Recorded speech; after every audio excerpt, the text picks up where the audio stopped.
Привет, ребятки! У нас тут с вами в кадре кошачий Попкин. А, И сегодня я хочу поговорить как раз про мышку-кошку Атака. И, во-первых, я хочу, конечно, начать с размера. А, Я читала в отзывах, кстати, ребят, есть много-много аналогов этой мышки Атака. То есть, если вы наберете мышка-кошка, там просто будет вагон и маленькая тележка всяких лотов на Ватбисе и на Озоне. Но вот они очень дешевенькие. И имейте в виду, что это не Ака, это какие-то другие аналоги. И а, я не знаю, покупать вроде бы на них неплохие отзывы, но как бы на свой страх и риск. И вот как раз я читала, что они очень маленькие. Но эта мышка, она такая нормальная, ухватистая. И мне на мою руку, то есть она полностью подходит, потому что она вот как раз идеального размера. Потому что у меня как бы тоже не самая маленькая рука, и поэтому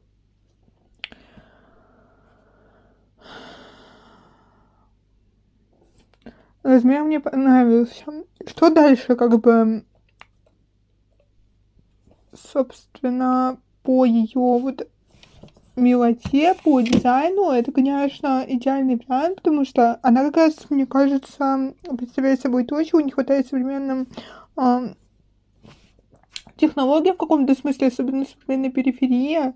То есть она вся в большинстве своем бело-черно-серая, и она вся какая-то, знаете, вот за редким исключением одинаковая.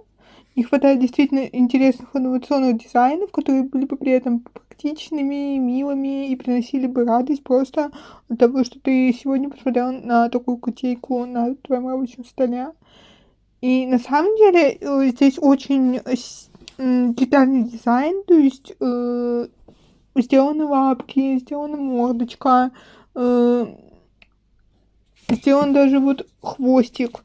И вплоть, извините меня, до половых органов. Поэтому очень прикольно. И у нее, кстати, есть полоски на пузике. Сейчас покажу. Вот полоски на пузике. Тоже классно. Но при этом, как бы, с практической точки зрения, она мне очень нравится. Извините, я тут, походу, случайно включила музыку. Она мне очень нравится тем, что, во-первых, здесь есть кнопки, в том числе на ушках, то есть не только вот на ее голове, но и на ушечках есть кнопки, и они тоже функциональные, и это достаточно удобно в плане того, что если вот надо быстренько включить, там, допустим, музыку или выключить ее, вот, можно просто разбудить, быстренько включить, выключить и как бы на этом закончить.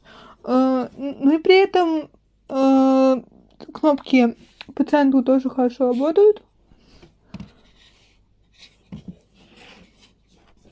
Все очень удобно. Колесико тоже прокручивается.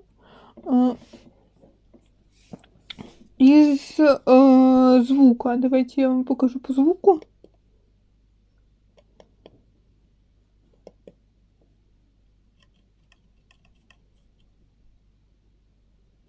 Ну и вот так она звучит примерно. Мне кажется, что это средний уровень шума, то есть вы будете слышать, как нажимается, но при этом она не будет какой-то очень громкой, и мне кажется, это хороший уровень громкости для мышки, потому что я не люблю бесшумные мыши, но как бы я понимаю, что есть определенные обстоятельства, когда вам действительно этот шум будет мешать. Но и при этом очень громкая мышка тоже, скорее всего, раздражала бы. Итак, на самом деле в этой бочке мёда, к сожалению, есть такая серьезная ложечка дегтя, потому что она сейчас подключена через радиоканал, и, соответственно, кроме как через радиоканал, она никак не подключится. К сожалению, это оказалось... Дело в том, что эту мышку заказывала на Авито для того, чтобы не ждать там несколько месяцев. Дело в том, что я при переезде на дачу потеряла, не потеряла, точнее, забыла свою мышь, которой я обычно пользуюсь вместе с планшетом. И, соответственно, пришлось покупать новую, и я хотела, соответственно, Bluetooth-версию, но ее нужно было ждать из Китая, и я не хотела ждать, ну, как бы столько времени, и думала, что на Авито вот ее действительно быстрее доставили, но это оказалось это оказалась более старая версия этой мышки без Bluetooth модуля, и, соответственно, у нее только переходник на 3,5 миллиметра для подключения. И это, конечно, не очень удобно в контексте планшета, потому что, ну, как бы у меня один единственный разъем, который я обычно использую для зарядки, будет постоянно занят. Ну и плюс, конечно, то, что еще нужен дополнительный переходник для... Сейчас покажу. То есть вот как это все выглядит. Нужен дополнительный переходник для того, чтобы перейти с USB-A на USB-C. И, кстати, если кому интересно, ребятки, это переходник от Ugreen. Я покупала его в Египте.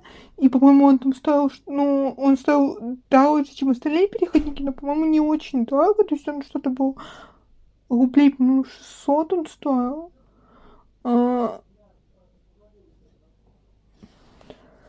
И мне как бы супер это понравилось, потому что я знаю, что Ugreen это не дешевая, но хорошая фирма, и я была в ней точно уверена.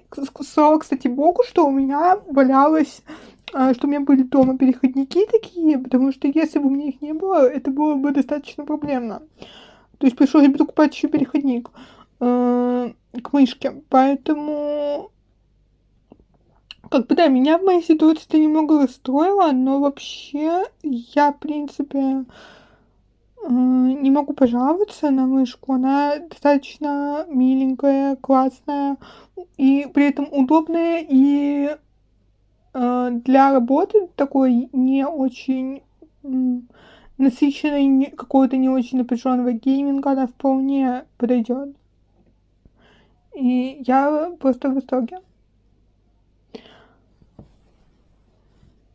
Ребят, ну и, конечно, про ход хотела поговорить.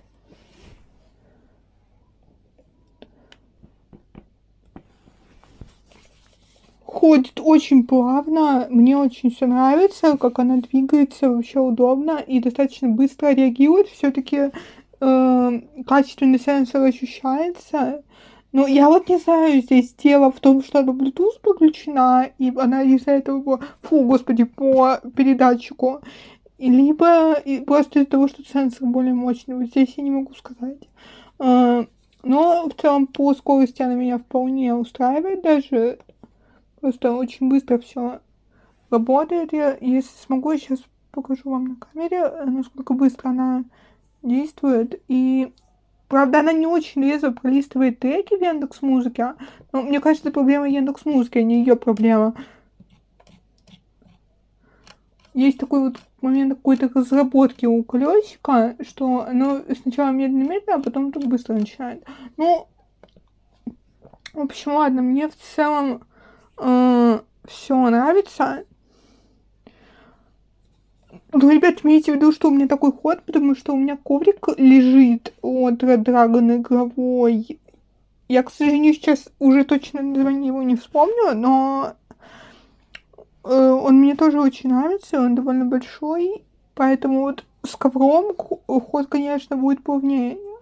Потому что я пробовала внизу на пластиковом столе, когда мышку распаковывала, и там, конечно, она ходила не так плавно, потому что голый пластик. Поэтому вот. В целом мышку, пожалуй, рекомендую, но все-таки, ребят, если вы хотите Bluetooth, то внимательно смотрите, чтобы у вас это была Bluetooth-версия. У нее на пузике, вот здесь вот на пузике,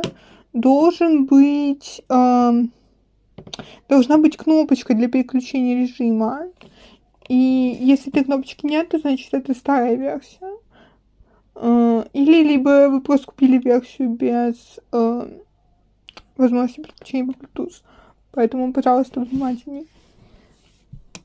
Ну и, кстати, она заряжается от батарейки, но мне кажется, это не проблема, потому что она достаточно быстро засыпает, если её не использовать. И мне кажется, этой батарейки надолго хватает, потому что у меня была мышка от "Майкрософта", блютусная, кстати, которую я потеряла вот как раз, к сожалению. Я думала, что я её здесь оставила. Но, и я, по-моему, батарейку меняла чуть ли не раз, я не знаю, в 9 месяцев. Ну, в общем, её очень надолго там хватало, и поэтому меня это в данном случае вообще как бы не смутило.